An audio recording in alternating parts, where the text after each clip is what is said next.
Olá, eu sou a Keiko Nishie, historiadora e mestre pelo programa de pós-graduação em Língua, Literatura e Cultura Japonesa da Universidade de São Paulo.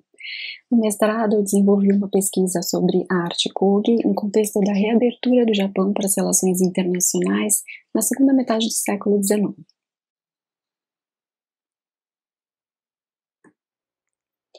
Kogi é uma categoria artística que se refere a uma ampla variedade de objetos e técnicas tradicionais, desde as mais refinadas porcelanas até a cestaria popular, mas sua definição começou a se desenhar somente no período Meiji, quando o contato com o Ocidente fez surgir a necessidade de classificação.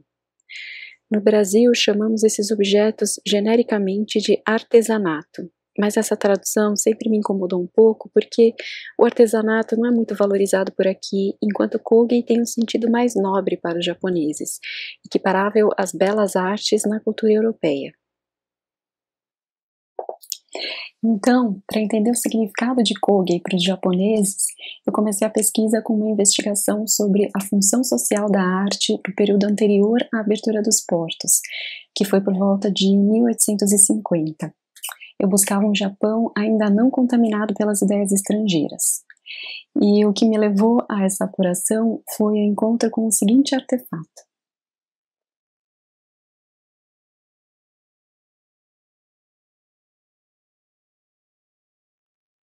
Essa é uma armadura em estilo o Yoroi que eu encontrei no acervo do Museu Victoria and Albert na Inglaterra.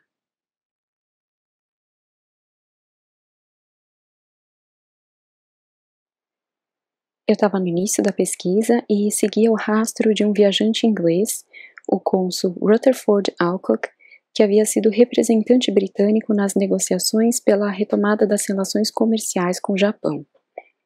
Ele havia cumprido missões diplomáticas na China e depois foi designado para o Japão, onde ele viveu por alguns anos e escreveu livros sobre essas experiências. Como documentos históricos, esses relatos de viagem são muito importantes e, apesar de ele ter um interesse genuíno na cultura asiática, a gente nota um certo discurso eurocêntrico, característico do século XIX, nessas primeiras impressões registradas por um ocidental. Eu cheguei no nome do cônsul através da referência a um desses livros, em que ele relatava suas impressões sobre a produção artesanal no Japão.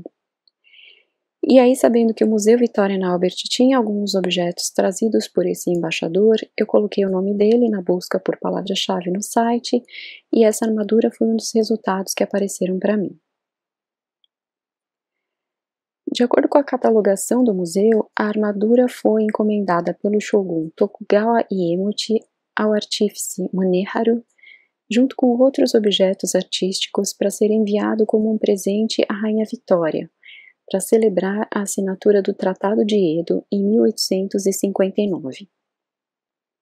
Esse acordo trazia cláusulas muito desfavoráveis ao Japão, tais como a extraterritorialidade, pela qual os crimes cometidos por estrangeiros em território japonês deveriam ser julgados pelas autoridades do país de origem.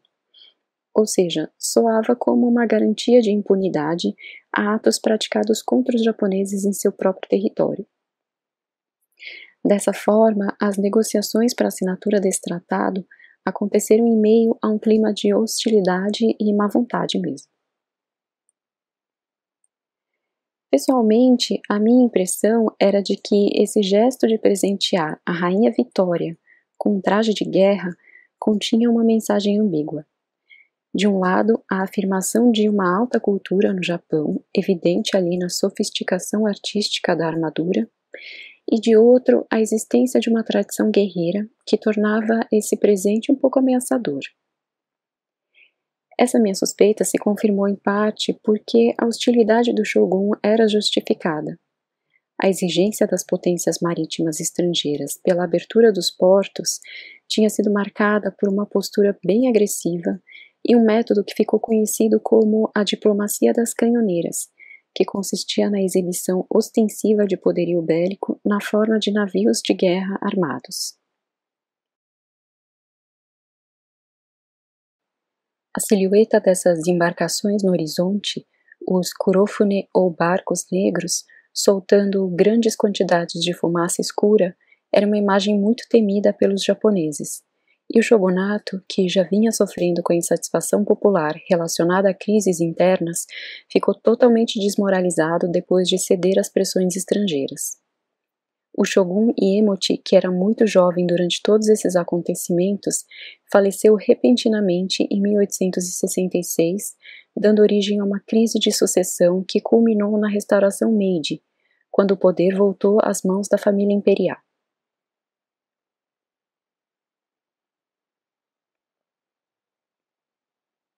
Mas logo eu descobri que seria equivocado atribuir esse presente simplesmente a um ato de animosidade do shogun. A própria ficha catalográfica do objeto no museu me dava pistas de que a questão era mais complexa. A primeira pista era que a armadura se tratava de uma cópia, muito em voga no final do período Edo, de um modelo da era Kamakura, mas com ornamentos e aprimoramentos que não seriam encontrados em exemplares desse período. A segunda pista era que ela representava um tipo de indumentária cerimonial que estava sendo produzido num contexto de nacionalismo militarista do início do século XIX. Eu sabia que a Era Edo é caracterizada como um período de relativa paz, sem guerras declaradas, e eu precisava então tentar compreender a permanência dessa produção de artefatos militares durante esses 250 anos de paz. O período Edo tem início quando Tokugawa Ieyasu ascende ao posto de shogun, o mais alto título militar, depois de um período de guerras generalizadas por todo o Japão, conhecido como o período Sengoku, que vai de 1467 a 1568. Não havia um poder central forte e o território estava dividido em reinos que combatiam entre si pelos motivos mais diversos. Tokugawa faz parte de uma tríade de guerreiros que conseguiu finalmente pacificar o Japão através da força. Ele sucede à hegemonia de Oda Nobunaga e de Toyotomi Hideyoshi, sendo cada um deles líderes bem peculiares. Mas nenhum deles foi shogun, eram daimyos que conquistaram vitórias temporárias. Quando Tokugawa se torna shogun, ele implementa e aprimora uma série de políticas de controle social para que o Japão não entrasse novamente em guerra, interna ou externa. Lembrando que nesse período os portugueses estavam explorando os mares na América e na África, mas também na Ásia, e havia um medo de que as guerras internas tornassem o Japão vulnerável à cobiça estrangeira. Então, no plano externo, ele adotou uma política isolacionista, em que somente os chineses e holandeses mantinham relações com o Japão e ainda assim com muitas restrições. E esse isolamento permaneceu até 1854, quando as frotas estrangeiras começaram a exigir a abertura dos portos. O shogunato era um poder paralelo ao da casa imperial, que surgiu porque os imperadores tinham perdido a sua capacidade militar já desde o final da Era Heian, no século XII. Minamoto Yoritomo, membro de uma família guerreira, se tornou o primeiro shogun e mudou a capital administrativa de Kyoto para Kamakura, cidade que ficava em seus domínios e longe da influência da corte. Esse símbolo da esquerda é o Kamon do clã Minamoto e representa um tipo de flor de genciana. No século XV, o título era ostentado pela família Ashikaga, que tinha um parentesco com os Minamoto, mas também se enfraqueceu devido a conflitos dinásticos, levando àquelas guerras civis do período Sengoku. Até que houve a pacificação no final do século XVI, como a gente viu, consolidada por Tokugawa Ieyasu. Ele também transferiu a sede administrativa quando se tornou shogun.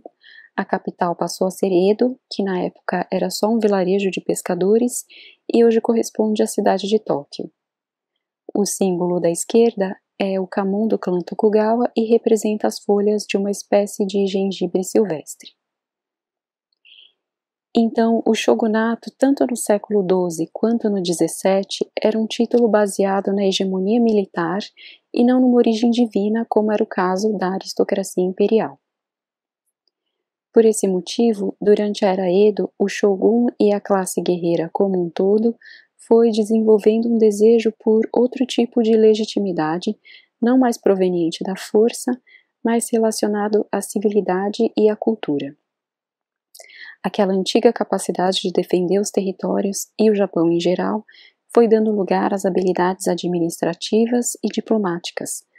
O poder do shogun se ramificava entre os daimyos, lideranças guerreiras locais baseadas no controle da terra, num sistema muito parecido com o feudalismo na Europa medieval.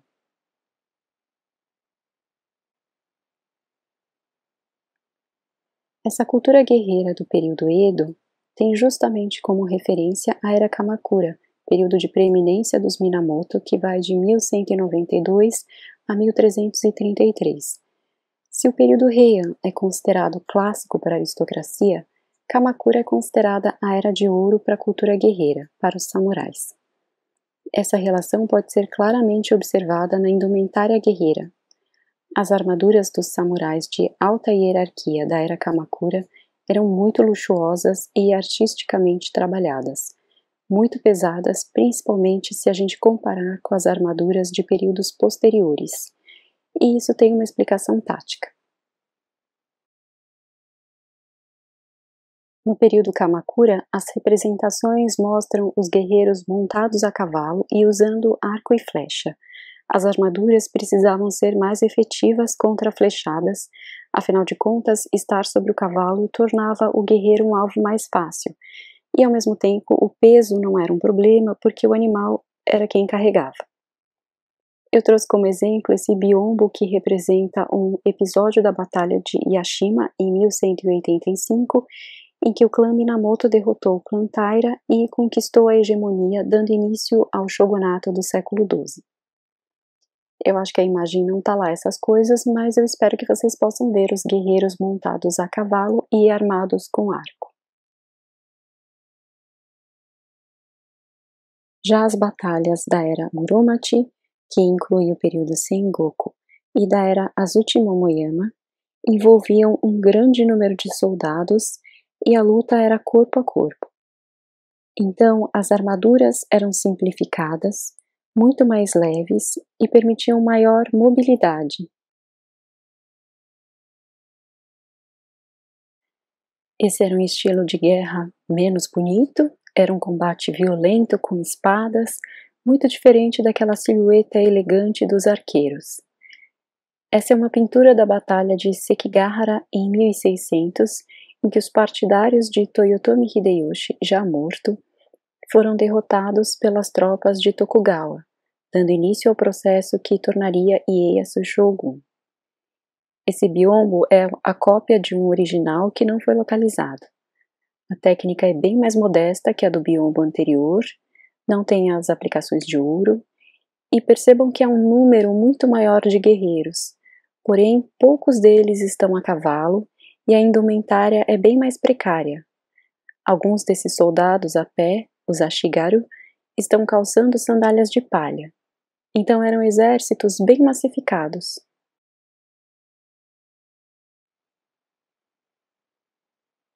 No período Edo, que é o que nos interessa, quando não havia mais essas guerras, as armaduras eram usadas em eventos formais.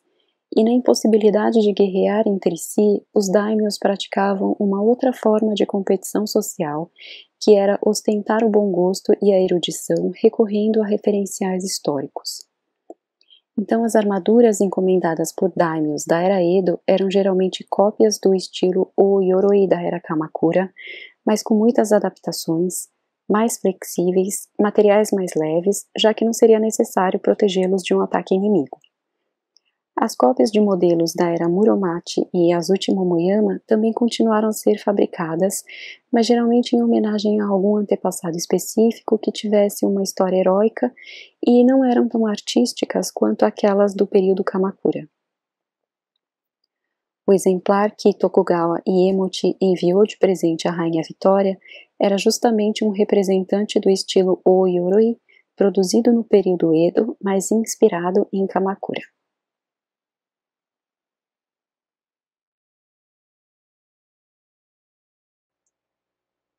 Esse é o modelo Oyoroi original do século XIII, utilizado por aqueles arqueiros montados. Yoroi é o nome usado genericamente para armaduras e Oyoroi tem o significado de grande armadura. É um traje visivelmente pesado, com muitos detalhes em ferro e ouro, e uma das maiores semelhanças com o presente entregue à Rainha Vitória é essa couraça que cobria o torso.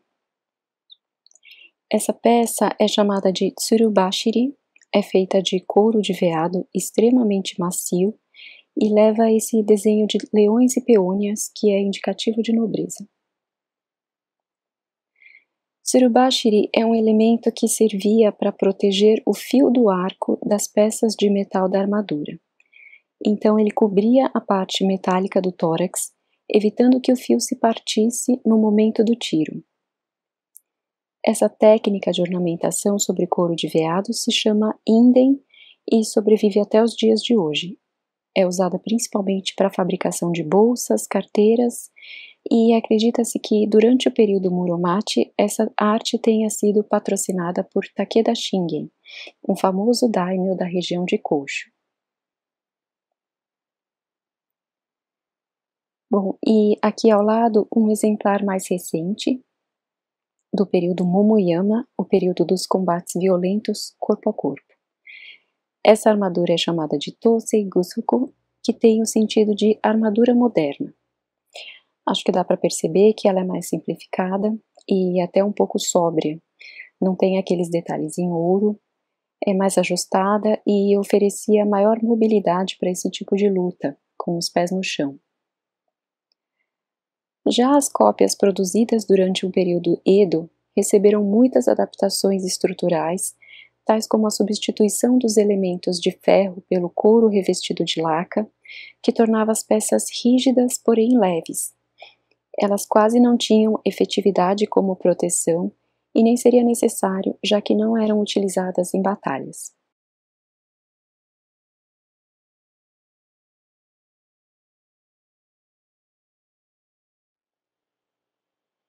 Então, se esse figurino todo não era utilizado em batalhas, era utilizado como? E por que continuaram a ser produzidos durante a Era Edo, se era um período de paz? A catalogação do Museu Victoria and Albert dizia que o artefato exemplifica um tipo de indumentária cerimonial. Esses trajes eram usados em competições esportivas e desfiles militares, em especial o Sankin Kōtai. Dentre as políticas de controle social que os Tokugawa implementaram para garantir a paz, havia esse sistema, chamado Sankin Kōtai, em que os daimyos precisavam passar períodos alternados de um ano na capital e outro ano nos seus próprios domínios. Para isso, eles precisavam construir e equipar uma residência em Edo, com todo o aparato necessário para viver lá. Eles viajavam em grandes comitivas, o percurso era feito de maneira cerimonial, com regras específicas e um número determinado de súditos de acordo com o tamanho dos domínios senhoriais. Essas longas viagens eram momentos-chave para ostentar a cultura dos daimyos, porque chegando em Edo havia uma certa uniformidade no vestuário. A exibição de luxo tinha restrições na capital. De acordo com o curador de arte japonesa Gregory Irving, a grande maioria das armaduras produzidas durante a Era Edo era utilizada nessas procissões. Além de serem momentos para a ostentação desses luxuosos trajes de guerra, essas viagens também eram oportunidades para oferecer presentes a outras autoridades, especialmente para o shogun. Era importante saber agradar o soberano para garantir as melhores alianças e casamentos, por exemplo. E com isso, muitos daimyos eram patronos das artes locais, incentivando o seu desenvolvimento. Esses presentes podiam ser cerâmicas, caixas revestidas de laca, objetos de vidro, utensílios para a cerimônia do chá ou para a apreciação do tabaco, entre muitas possibilidades. Também podiam ser espadas, adagas, elmos e armaduras, o que nos faz pensar que o presente do shogun à rainha Vitória fazia parte desse código social, Então não havia nada de necessariamente hostil no gesto de Tokugawa Iemochi.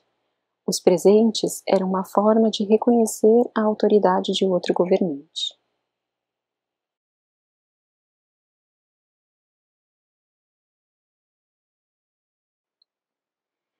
Além das armaduras, as espadas também continuaram a ser produzidas durante a Era Edo. Também eram extremamente ornamentadas e, apesar de continuarem sempre afiadas, elas perderam a função de armas. Os samurais eram obrigados a portar suas espadas como uma insígnia de classe, mas usar era um tabu. Da mesma forma que as armaduras, elas passaram a ser objetos portadores de valor estético. A lâmina era especialmente admirada pelo método específico de forja dos ferreiros japoneses. Os trabalhos só começavam após a realização de rituais shintoístas de purificação, pois tradicionalmente era um objeto capaz de tirar uma vida. E a forja consistia em dobrar e martelar diversas vezes o ferro em brasa, formando padrões na superfície quando amolada. Essas qualidades metalúrgicas eram muito apreciadas, e se hoje a gente tem a figura do crítico de arte, naquela época havia os versados em matéria de espadas, e nenhum samurai queria estar de fora dessa cultura.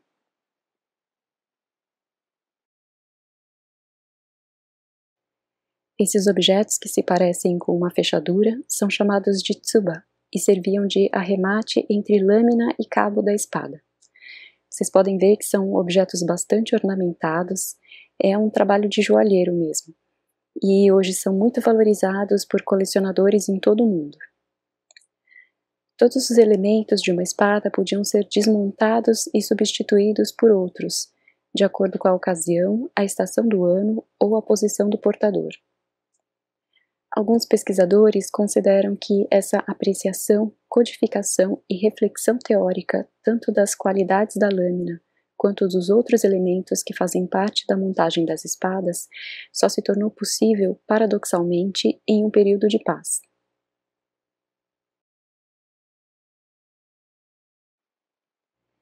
Então, como eu comentei antes, todos esses artefatos da cultura guerreira japonesa são muito valorizados hoje no mercado internacional de arte e antiguidades. Essa é uma vista de uma exposição da coleção Anne e Gabriel Barbier Miller, sediada no Texas, nos Estados Unidos. Eu tive a oportunidade de visitá-la em Santiago, no Chile, em 2016, quando fui participar de um simpósio de estudos asiáticos.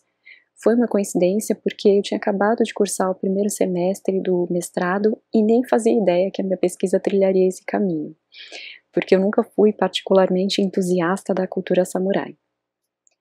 Mas hoje eu entendo o valor não só dos artefatos ou o valor de mercado deles, e sim dessa ideia de uma alta cultura guerreira que se desenvolveu e se aprofundou artística e intelectualmente em um período de paz.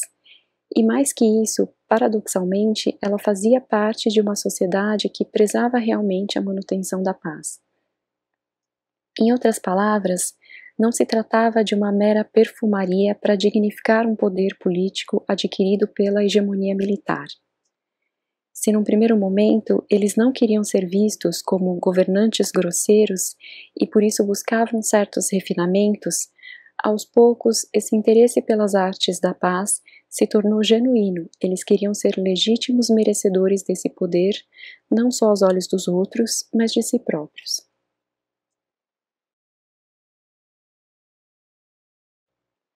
Eu espero ter conseguido transmitir esse aspecto para vocês. Essa pesquisa faz parte da minha dissertação de mestrado, de Edo à Belle Époque, a arte japonesa Kogi a partir de sua inserção no Ocidente, que está disponível no banco de teses da USP. É um capítulo que eu gostei muito de escrever e tem citações muito bonitas dos autores que foram minhas referências. É uma investigação que me ajudou muito a amadurecer a minha visão desse período da história do Japão e a derrubar alguns preconceitos que eu tinha, confesso.